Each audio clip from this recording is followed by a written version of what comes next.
창세기 6장 1절에서 9절까지 말씀 한 절씩 교도하겠습니다. 제가 먼저 읽겠습니다. 사람이 땅 위에 번성하기 시작할 때 그들에게서 딸들이 나니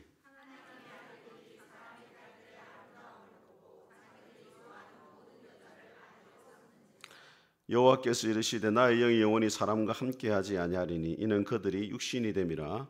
그러나 그들의 날은 120년이 되리라 하시니라.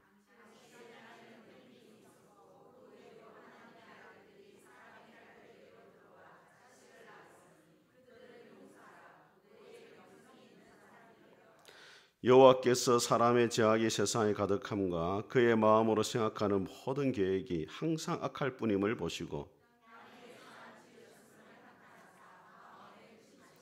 이르시되 내가 창조한 사람을 내가 지면에서 썰어버리되 사람으로부터 가축과 기는 것과 공중의 새까지 그리하리니 이는 내가 그것들을 지었음을 한탄함이니라 하시니라.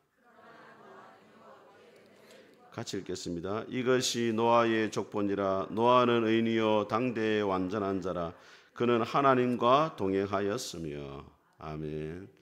자, 오늘 이 본문의 말씀을 가지고 하나님께서 원하시는 길을 걸어가라, 이런 제목으로 하나님 말씀을 선포하겠습니다. 우리 앞뒤장 인사하겠습니다. 잘 오셨습니다. 은혜 받으시기 바랍니다. 네. 한 주간 평안하셨습니까? 네. 오늘도 하나님 우리 아버지와 주 예수 그리스도로부터 은혜와 평강의 복이 여러분 가운데 함께 할 수 있기를 주님의 이름으로 축복합니다. 혹시 여러분 이런 생각을 해보신 적 있습니까? 하나님이 지금 나를 보실 때 어떤 마음일까? 한번 생각해 보신 적 있습니까? 하나님이 나를 보실 때 기뻐하시는가? 아니면은 나를 바라보시면서 근심하고 있지 않는가? 한번 여러분들이 한번 생각을 해보면 좋을 것 같습니다. 오늘 말씀해 보니까 하나님이 지으신 세상을 바라보면서 한탄하고 근심하셨다. 하나님의 마음이 찢어질 듯이 아팠다. 그렇게 이야기를 하고 있습니다. 저는 여러분들이 하나님이 바라보실 때 근심하시는 것이 아니고 하나님이 기뻐하시는 사람들이 될 수 있기를 주님의 이름으로 축복합니다. 오늘 이 본문의 말씀은 하나님이 왜 노아 홍수를 통해 가지고 세상을 심판할 수밖에 없었는지, 그 세상의 타락의 배경에 대해서 하나님께서 말씀을 하고 있습니다. 하나님이 지으신 세상이 하나님 보시기에 악한 정도가 아니고 모든 생각과 모든 계획이 항상 악했다. 그래서 하나님이 심판을 이제 늦출 수가 없게 된 것입니다. 그런데 그 가운데서도 밤하늘에 빛나는 별과 같이 하나님이 원하시는 길을 걸어간 한 사람이 있는데 그 사람이 바로 노아입니다. 오늘 본문의 말씀을 통해 가지고 우리가 어떻게 하면 하나님의 심판의 대상이 아니라 하나님이 원하시는 길을 걸어가는 노아와 같은 삶을 살아갈 수 있는지 하나님의 음성을 듣도록 하겠습니다. 첫 번째로 하나님을 변함없이 사랑하라 하십니다. 우리 1절을 같이 한번 2절까지 한번 읽어보겠습니다. 시작. 사람이 땅 위에 번성하기 시작할 때 그들에게서 딸들이 나니 하나님의 아들들이 사람의 딸들의 아름다움을 보고 자기들이 좋아하는 모든 여자를 아내로 삼는지라. 자, 노아 시대에 타락의 배경에 대해서 말씀하는데 사람이 세상에서 번성하기 시작하였다, 그렇게 이야기합니다. 여러분, 이 번성이라는 단어가 처음 나오는 것이 창세기 1장입니다. 하나님이 세상을 지으시고 번성하고 땅에 충만하라 복을 주셨어요. 번성했다는 것은 사람들이 하나님의 복을 받았다, 이렇게 말할 수 있습니다. 그런데 하나님의 복은 받았지만은 복을 주신 하나님을 잃어버린 것이 문제가 되는 거예요. 하나님이 복을 주신 것은 복을 주신 하나님을 더 사랑하고 하나님을 더 가까이 하고 하나님을 더욱더 잘 섬기도록 하기 위한 것인데, 하나님이 주신 복에 너무 집착한 나머지 복은 가졌지만은 하나님은 잃어버렸다는 거예요. 어떤 분이 저한테 이런 말을 했습니다. 목사님, 세상을 보니까 안 믿는 사람들이 더 잘 살고 안 믿는 사람들이 더 잘 나가는 것은 왜 그렇습니까? 이렇게 물어봐요. 여러분 어떻게 생각하십니까? 주변에 한번 보세요. 믿는 사람들이 잘 삽니까? 안 믿는 사람들이 돈이 많습니까? 네, 지금 한이 맺혔어요. 지금 안 믿는 사람들이 더 잘 되고 더 잘 나가고 더 많은 것을 누리잖아요. 제가 그래서 그분에게 이렇게 말했습니다. 집사님, 그것은 집사님의 기준이 잘못되었기 때문에 그렇습니다. 세상 사람들은 잘 사는 것의 기준을 돈으로 봅니다. 돈이 많은 사람은 잘 사는 사람이고 돈이 없는 사람은 못 사는 사람인데 성경적으로는 맞지 않습니다. 성경적으로는 돈이 많은 것은 그냥 부자고 돈이 없는 것은 가난할 뿐이지 그걸 잘 산다 못 산다라고 말은 하지 않습니다. 시편 73편에 아삽이라는 사람이 그런 고민에 빠졌습니다. 세상을 바라보니까 의인은 늘 고난을 겪어요. 악한 사람들은 늘 형통합니다. 얼마나 잘 먹고 잘 사는지 눈이 튀어나올 정도로 살이 디룩디룩 찌는 거예요. 야, 세상이 왜 저렇나? 이놈들은 죽을 때 한번 보자. 죽을 때는 편안하게 못 죽겠지. 근데 죽을 때도 편안하게 죽는 거예요. 믿는 사람들은 죽을 때도 병 걸리고 고생하고 고통받고, 안 믿는 사람은 이 세상에도 잘 살다가 죽을 때도 편안하게 죽는 거예요. 하나님이 정말로 살아계십니까? 하나님이 살아계시다면 왜 여인이 이렇게 계속 고난을 겪고, 안 믿는 사람들은 그냥 하는 일마다 잘 되고 믿는 사람들은 한 곱이 한 곱이 살아가는 것이 왜 이리 힘이 듭니까? 그런데 시편 73편의 마지막에 보면은 이 아삽이 뭐라고 고백하냐면, 하늘에서는 주 외에 누가 내게 있으리요? 땅에서는 내가 사모할 자가 주밖에 없습니다. 주는 나의 반석이시고 영원한 분깃이 되십니다. 대저 주를 멀리하는 자는 망하리니 엄녀같이 주를 떠난 자를 주께서 다 멸하셨나이다. 하나님을 가까이함이 내게 복이라. 내가 주 여호와를 나의 피난처로 삼아 주의 모든 행사를 전파하리다. 아삽의 고백이 뭐냐면, 하늘에서는 주 외에 누가 내게 있으리요? 땅에서는 주밖에 내가 사모할 자 없습니다. 하나님만이 나의 반석, 의지할 분이 되시고 나의 분깃, 진정한 소유가 돈이 아니고 하나님이 진정한 소유임을 깨달았습니다. 그래서 하나님을 가까이 하는 것이 내게 복입니다. 누가 잘 사는 사람이냐? 돈이 많은 사람이 잘 사는 사람이 아니고 하나님을 가까이 하는 사람이 잘 사는 사람이에요. 사랑하는 성도 여러분, 세상 사람들은 잘 사는 것의 기준을 통장의 잔고로 삼습니다. 그런데 성경은 뭐라 말하느냐? 통장의 잔고가 잘 사는 것의 기준이 아니고 하나님과의 거리가 잘 사는 것의 기준이 된다는 거예요. 하나님과 가까운 사람은 잘 사는 사람이에요. 그런데 아무리 통장의 잔고가 많아도 하나님과 거리가 멀어진 사람은 잘 못 사는 사람이에요. 저는 우리 푸른숲교회 모든 성도들이 하나님과 가까이 함으로 참으로 복 있는 자가 되고 잘 사는 분들이 될 수 있기를 주님의 이름으로 축복합니다. 자, 두 번째로 하나님의 말씀을 따라 살아가라 하십니다. 우리 2절을 같이 한번 읽어보겠습니다. 시작. 하나님의 아들들이 사람의 딸들의 아름다움을 보고 자기들이 좋아하는 모든 여자를 아내로 삼는지라. 자, 이 말씀은 아주 논란이 많이 되는 말씀인데, 하나님의 아들들이 누구고 사람의 딸들이 누구냐? 여기에서 여러 가지 해석이 있어요. 한 10가지 정도만 이렇게 된다고 볼 수 있어요. 그런데 대표적으로 두 가지인데, 첫째는 뭐냐? 하나님의 아들들을 천사로 보는 해석이 있어요. 그래서 천사가 타락해가지고 이 세상에 내려와가지고 사람의 딸들과 결혼했는데, 그래서 거인이 태어났다, 이런 해석이 있어요. 그런데 여러분 마태복음 22장에 보니까 부활 때가 되면은 장가도 아니 가고 시집도 가지 않는 것이 천사들과 같다, 이렇게 돼 있어요. 그 말은 천사들은 결혼을 한다 안 한다? 안 해요. 그러니까 천사가 결혼했다는 것은 성경적이지 않습니다. 그러면 누구냐? 하나님의 아들들이 세세 후예라고 보는 거예요. 세세 후예. 하나님이 아벨에게 아벨과 가인을 자식으로 주셨는데 가인이 죽잖아요.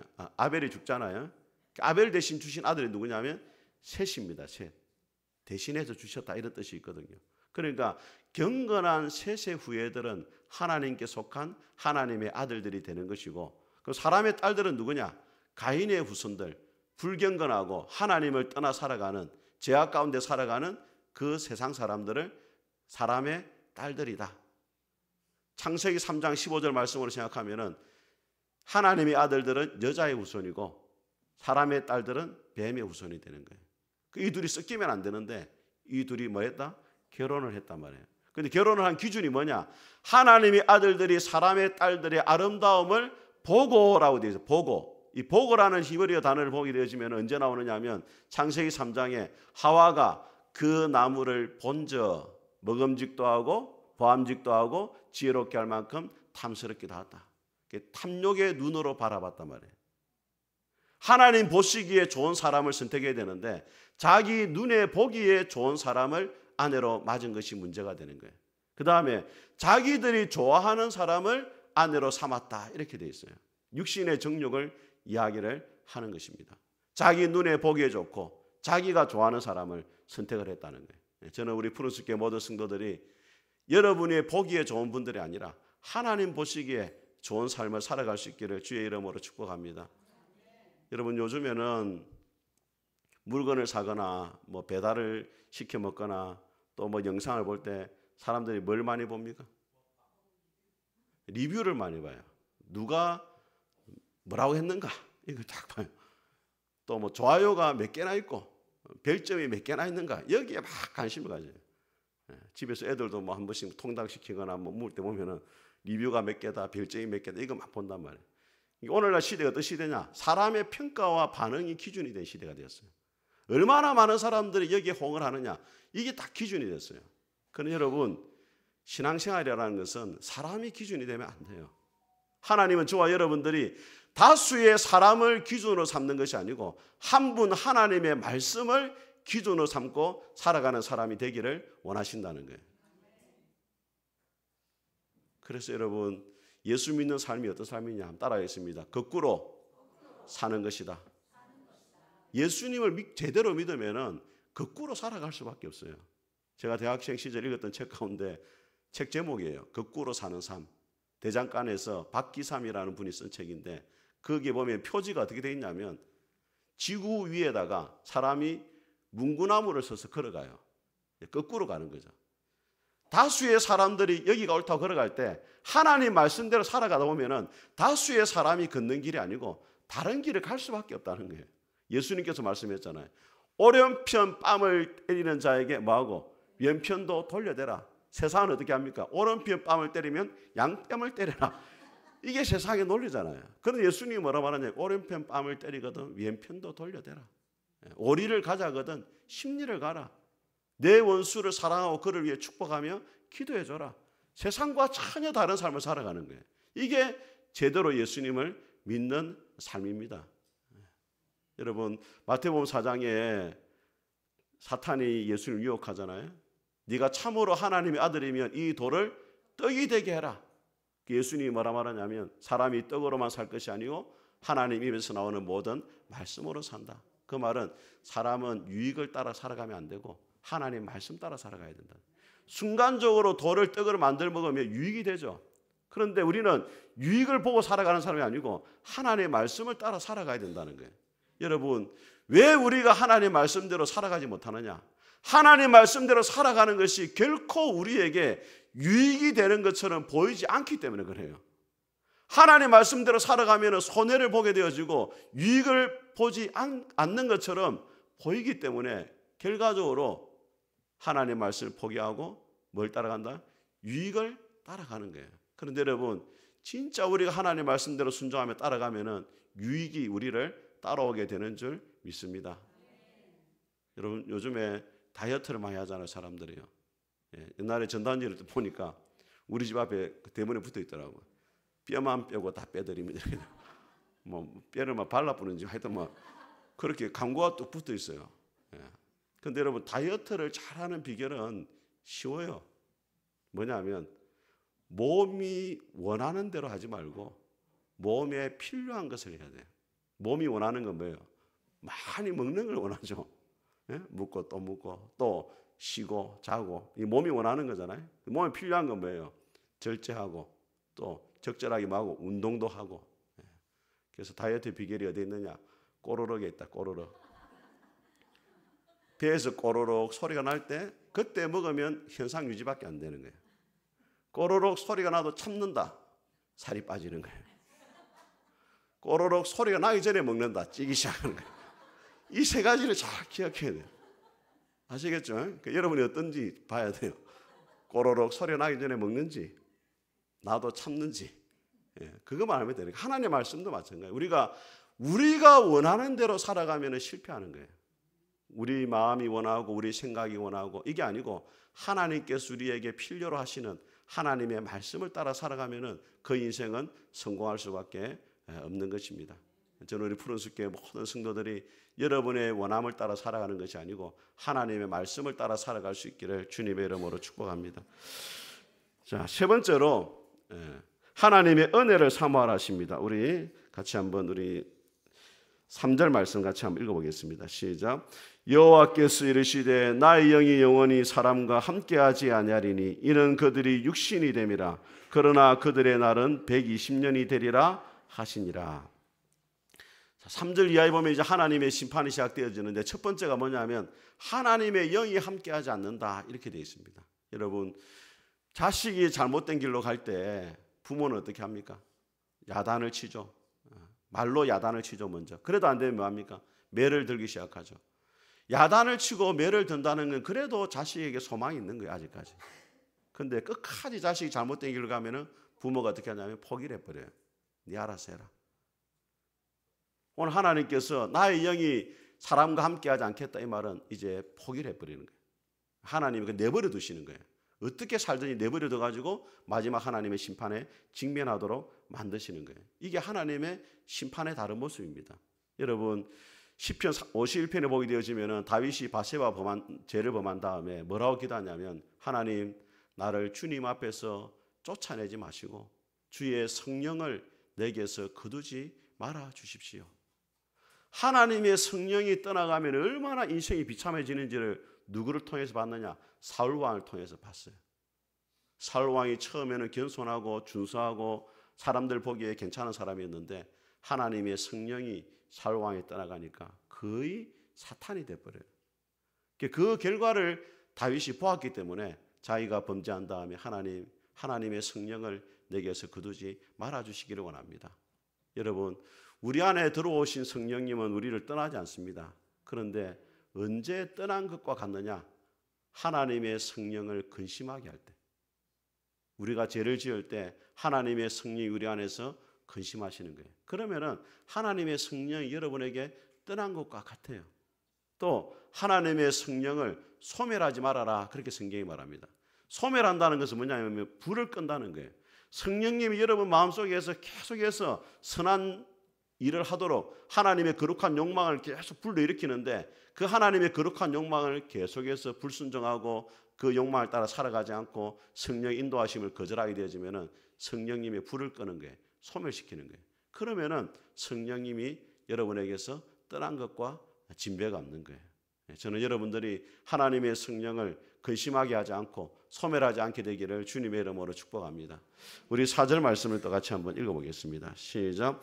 당시에는 땅에는 네피림이 있었고 그 위에도 하나님의 아들들이 사람의 딸들에게로 들어와 자식을 낳았으니 그들은 용사라 고대의 명성이 있는 사람들이었더라.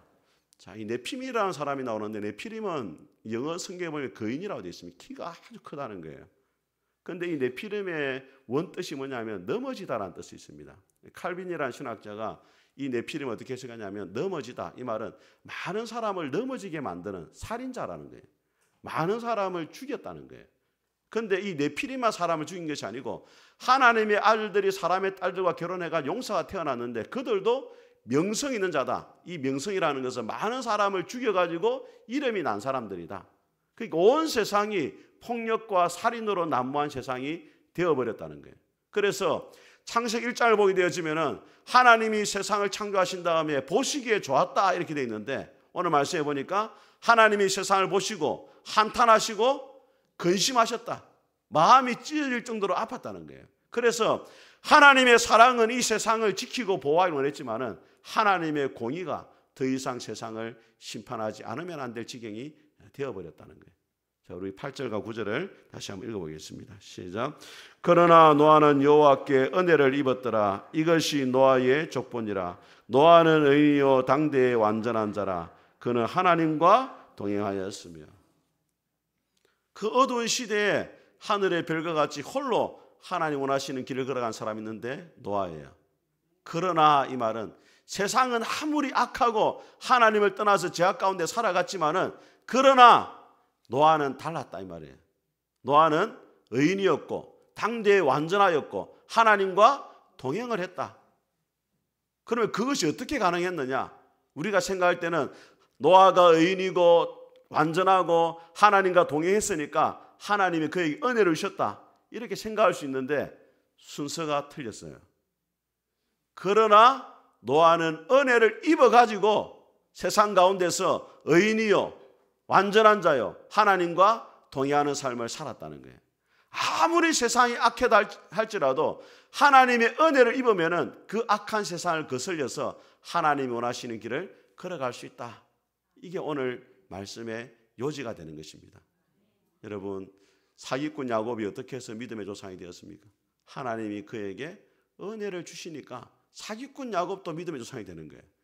여러분, 예수님을 3번이나 부인했던 베드로가 어떻게 해서 예수님의 부활을 증거하는 사도가 되었습니까? 하나님이 그에게 은혜를 주시니까 배신자 베드로도 예수님의 사도가 되는 거예요. 여러분, 바울이 각 어떤 사람이었습니까? 교회를 핍박하고 예수 믿는 사람을 다 가둬 죽이는 일에 사도 바울이 앞장을 섰어요. 그런데 그 바울이 나중에 예수님을 다메섹에서 만나고 나니까 예수님을 위해서 순교의 길을 걸어가는 사람으로 변화가 되어요. 그래서 고린도전 15장에 바울이 고백합니다. 나의 나 된 것은 하나님의 은혜로 된 것이니 내게 주신 그의 은혜가 헛되지 아니하여 내가 다른 모든 사도보다 더 많이 수고했으나 내가 한 것이 아니요 오직 나와 함께 하신 하나님의 은혜다. 하나님의 은혜가 주어지면은 부족한 우리도 하나님 보시기에 완전한 삶을 살아갈 수 있게 되는 줄 믿습니다. 여러분, 전도 폭발이라는 미국의 선교 단체가 있는데 전도를 폭발시켜라 이 말이에요. 정인이 되라 이 말. 정인이라는 말이 두나미스, 다이너마이트라는 뜻이 있잖아요. 폭발한단 말이에요. 능력을 가지고. 그 전도 폭발을 저도 이제 이전에 부산 영락교에서 그 훈련을 할 때 저도 훈련을 받았는데 그때 이제 뭐 좋았던 거는 부산 아리랑 호텔에서 이제 잠을 잤다는 거예요. 호텔에 잘 기회가 별로 없었는데 거기서 이제 뭐 기회를 해가지고 아리랑 호텔에 자고 훈련은 영락교에 가서 받고 이렇게 했는데 한 일주일 정도 받은 것 같아요. 3사람이 전도로 갑니다. 꼭 3사람. 3인 한 1조예요. 제임스 케네디라는 목사님이 만든 단체인데 3명이 가면은 1명은 복음을 전합니다. 1명은 옆에서 도와줘요. 나머지 1명은 뭐 하느냐? 애도 봐주고 이제 전화가 오면 전화도 받고 이제 복음 전하는데 방해가 안 되는 환경을 만들어주는 걸 한 사람이 하는데 그 전도 폭발에 그 훈련 받은 사람 가운데 이 찰리라는 분이 있는데 1년에 1,600명을 전도했대요. 그런데 이 사람이 복음을 전하지 않고 3번째 역할을 한 거예요. 애도 봐주고 하는 역할을. 그 2사람이 복음을 전했는데 영접할 시간이었습니다. 예수님을 믿겠습니까? 하니까 찰리가 편안하게 앉아서 애를 보고 웃는 모습을 보면서 예수 믿는 게 참 저 사람 같으면 나도 예수님 믿고 싶습니다. 그렇게 했다는 거예요. 그런데 이 찰리가 어떤 일을 겪었느냐? 얼마 전에 딸이 납치를 당해가지고 죽게 되어져요. 그러면서 이 찰리라는 분이 이렇게 고백을 합니다. 딸의 사건을 경험한 후에 이 세상에서 이해하지 못할 상황도 용서하지 못할 상황도 없었습니다. 내가 딸을 죽인 그 사람을 그렇게 용서할 수 있었던 것은 내 자신이 어떤 사람인가를 깊이 묵상했기 때문입니다. 딸을 죽인 그 사람 못지않게 내 속에 있는 처참한 죄악상을 하나님이 보시고 나를 위해 예수님을 십자가에 내어주시고 나를 받아주신 것을 생각할 때 마침내 그 사람을 용서할 수가 있었습니다. 하나님의 은혜를 자기가 깨달은 거예요. 그 사람도 살인죄를 지었지만은 나도 그 사람에 비교할 때 하나님의 은혜가 없었다면 어떻게 했을지 모른다는 그 사실을 깨닫게 되니까 그 사람을 비로소 용서하게 되더라는 거예요. 사랑하는 성도 여러분, 우리가 이 세상 가운데 어떻게 하면 하나님 원하시는 길을 걸어갈 수 있느냐? 우리의 힘으로는 할 수가 없습니다. 우리는 죄악의 덩어리고 할 수만 있으면 하나님의 뜻을 거스르려고 하는 그런 죄인들입니다. 하지만 우리에게도 하나님의 은혜가 부어지면 넉넉하게 하나님께서 원하시는 길을 걸어갈 수 있는 줄 믿습니다. 사순절을 보내면서 여러분들이 하나님의 그 사랑과 예수 그리스도의 십자가 앞에 더 가까이 나아가서 여러분들에게도 충만한 하나님의 은혜가 부어지고 하나님께서 원하시는 길을 걸어갈 수 있기를 주님의 이름으로 축복합니다.